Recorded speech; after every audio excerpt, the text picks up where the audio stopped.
Greetings and welcome to the second installment of Daily Enduring in Truth Bible Overviews.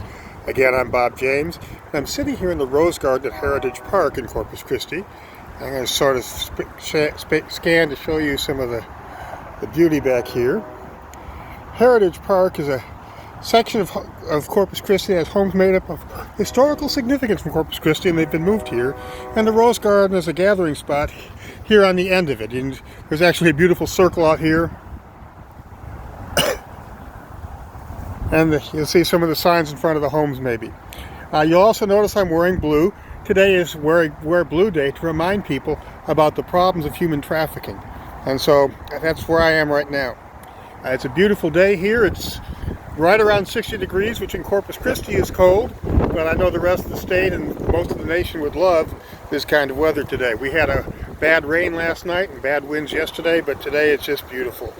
I'm on track now so that my video release should align with my Bible study release, and I will have a link to that at the bottom or in the comments. If I were good, I would know how to put it onto the video itself, but I don't know that yet. I want to thank those of you who have subscribed to my YouTube channel and remind you that if you're seeing this on YouTube, there's a little red subscribe button that you can click and YouTube will notify you when I post something new.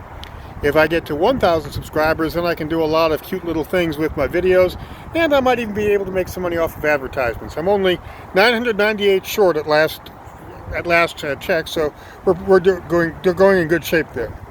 I'll have a couple of other links down there that I'll talk about later on. This week's Bible study begins with a twist and a possible change in my mindset.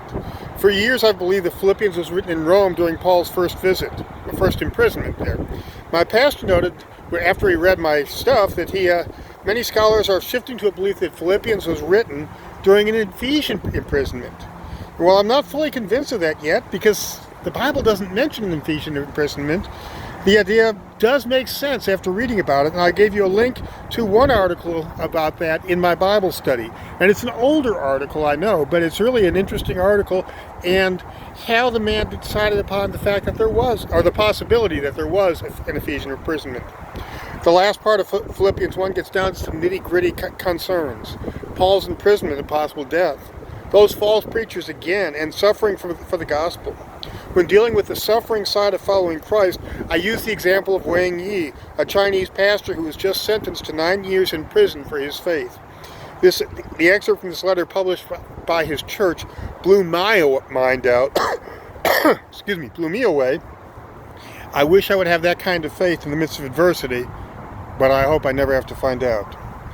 And at the end of the Bible study, I've included links to the Bible reading that I'll be doing every day, as well as a link to a free copy of my devotional book, the e-copy, Daily Enduring Truth, January-February edition.